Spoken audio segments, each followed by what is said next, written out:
Hi అండి. నేను ఎప్పుడైనా డైట్ చేస్తే రైస్ కంప్లీట్‌గా అవాయిడ్ చేసి ఓన్లీ ఉప్మా మాత్రమే తీసుకుంటాను. ఉప్మాలో కూడా కొంచెం వెరైటీస్ అయితే ట్రై చేస్తాను.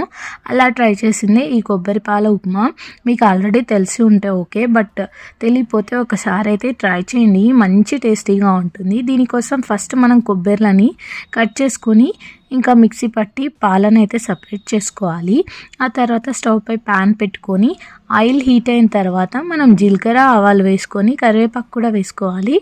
ఇంకా గ్రీన్ చిల్లీ వేసి దాంట్లోకి మనం సాల్ట్, అలాగే మన దగ్గర ఉంటే పెసరబ్యాళ్ళు కూడా వేస్తే చాలా బాగుంటుంది.